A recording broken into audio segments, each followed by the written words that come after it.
Selamat datang di Ermo TV.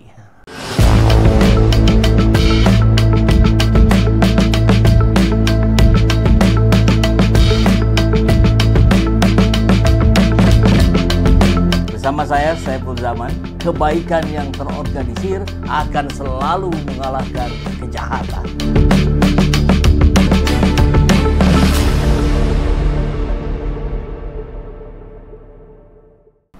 Dalam sudut pandang Buniani, ya, Jokowi mulai dijauhi sekutu politik. Seru juga ini ya. Apabila publik jeli, sebenarnya bukan cuma soal tuduhan ijazah palsu dan tuntutan pemakzulan Wapres Gibran yang harus dihadapi Jokowi. Tapi juga ada kasus lain, yaitu kasus dugaan korupsi. Demikian dikatakan peneliti media dan politik Buniani dalam keterangannya Senin 9 Juni kemarin.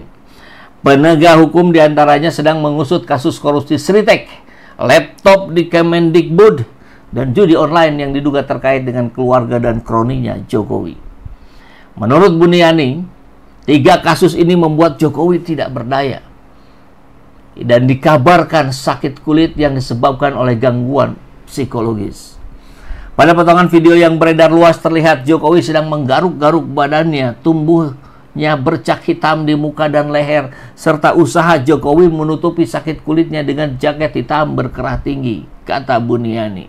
Meskipun telah dibantah oleh ajudan Jokowi, kabar kepergiannya ke Jepang untuk mengobati sakit kulitnya sangat kuat beredar di lingkaran terbatas yang pernah dekat dengan ayah kandung Gibran tersebut. Rumor ini diyakini sebagai info A1 dan tidak mungkin hoax. Jadi memang penyakit kulit Jokowi bukanlah penyakit kulit biasa sehingga ia harus mendapatkan pelayanan medis kelas premium. Itulah yang bisa kita baca dari kejadian ini, kata Buniani. Buniani memandang apapun yang berkaitan dengan Jokowi kini dia anggap sebagai residu yang harus segera disingkirkan. Nasib Jokowi sekarang sangat mengenaskan.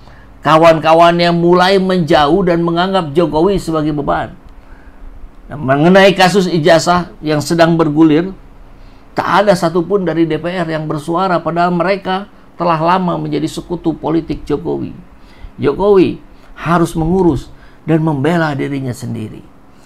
Tentu kita bisa paham bagaimana psikologi seorang Buniani, orang yang pertama ya menurut klaimnya yang dikriminalisasi di eranya Jokowi. Kita akan coba lihat video pernyataannya dari Buniani. Ini di YouTube-nya Madilong Suryo, kemudian Rismon Sianipar, lalu kemudian Dr. Tifa. Mirip sekali dengan kasus saya dulu, dan saya yakin mereka akan diperlakukan sama dengan kasus saya karena sudah berpengalaman. Sayalah orang yang pertama kali dikriminalisasi di era Jokowi. Saya diputuskan divonis menggunakan pasal 32 ayat 1. Jadi yang saya tidak pernah diperiksa berdasarkan pasal itu. Oh ya? Kurang zalim apa itu, Mas Reza? Ini bullshit nonsense. Semua orang belajar hukum tahu ini bukan kasus hukum, ini kasus kriminalisasi. Jokowi anti-Islam. Anti-Islam Jokowi. Dia Islam, dia Muslim. Betul, tetapi dia anti-Islam. Jokowi adalah orang yang sangat zalim. Saya pernah tidur di dalam penjara di Gunung Sindur itu. Berseberangan begini dengan Rian Jombang. Rian Jombang yang hukumannya mati. Kawan-kawan kita di satu sel itu nggak ada yang mau sama dia. Nah, saya yang diumpanin sama dia, nggak bisa maafkan. Sampai kapan? Sampai kapanpun. Kecuali mereka minta maaf. Kalaupun mungkin minta maaf, saya tidak akan maafkan. Kepentingan apa yang sedang diperjuangkan dengan memenjarakan seorang Buniani? Satu, Jokowi anti-Islam. Anti-Islam Jokowi. Dia Islam, dia Muslim. Betul, tetapi dia anti-Islam. 2, Jokowi adalah orang yang sangat zalim. Dia akan melakukan apapun untuk kepentingan dia, tapi untuk pribadi. Jadi sama sekali sebetulnya orang ini sangat berbahaya. Ya, tapi kenapa seorang Buniani jadi targetnya? Ngeri ya. Jokowi dalam pandangan Buniani. Baik. Maka itulah banyak elemen rakyat yang meminta keadilan dari apa yang sudah dilakukan oleh Joko Widodo. Kalau kembali pada apa yang sedang hangat hari ini di Raja Ampat, ini ada juga yang memposting begini ya. Jejak Jokowi di Raja Ampat, merayakan tahun baru 1 Januari 2016 di Papua, di Raja Ampat. Memperingati Hari Ibu 22 Desember tahun 2017, selang 1 tahun. Dan di tahun yang sama muncullah IUP, ya, izin produksi tambang nikel di Raja Ampat yang diterbitkan tahun 2017 di bawah kepemimpinan Joko Widodo. Jadi bukan soal sekedar ijazah palsu saja, ada banyak kasus yang bisa diungkap atau harus dibongkar ya. Nah, kalau bergeser ke Jokowi, ke Gibran yang dikhawatirkan oleh Jokowi, memang kita lihat kemarin ada pernyataan dari PSI yang menantang publik untuk membuktikan apa buktinya gitu kan. Gibran tidak layak menjadi wapres, tidak pernah akan ada. Wah. Kemudian kita buat pollingnya, nah, kurang lebih kan begini tulisannya ya. Bagaimana sikap Anda terhadap pernyataan ini? PSI tantang publik beri bukti Gibran tidak layak wapres. Pasti nggak ada. Silakan kalau yang punya buktinya kasih di kolom komentar. Ini 1 hari yang lalu masuk suara dahsyat ini 57.000 suara.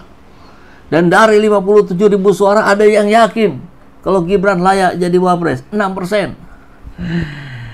Dan yang yakin Gibran tidak layak menjadi wapres 93%.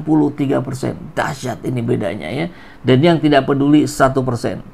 Ada yang like 4.500 like ya, dan 1.670 komentar. Tentu sebagiannya menyatakan bukti-buktinya ya. Gibran dipaksakan oleh ambisi haram mukidi katanya.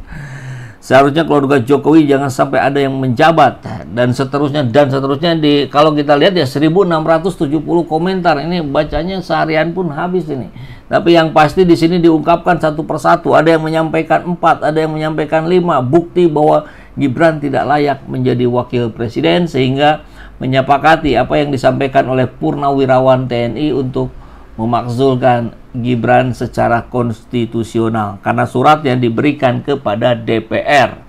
Ya, saya kira itu yang bisa kita sampaikan di kabar hari ini. Ucapan Jokowi terpatahkan bahwa Gibran bisa dimakzulkan tanpa harus sepaket dengan Prabowo. Ya, negara ini kan negara besar yang memiliki sistem ketatanegaraan. Ya, diikuti saja proses sesuai sistem ketatanegaraan kita. Bahwa ada yang menyurati seperti itu, yaitu dinamika demokrasi kita. Biasa saja, biasa. Dinamika demokrasi kan ya seperti itu. Ya, pemilihan presiden kemarin kan satu paket. Bukan sendiri-sendiri. Kayak di Filipina itu sendiri-sendiri. Di kita ini kan satu paket. Jadi tidak bisa menerima presiden tapi tidak menerima wakil presiden. Ya memang mekanismenya seperti itu. Jadi sekali lagi sistem ketatanegaraan kita memiliki mekanisme yang harus diikuti, bahwa pemakzulan itu harus presiden atau wakil presiden misalnya korupsi atau melakukan perbuatan tercela.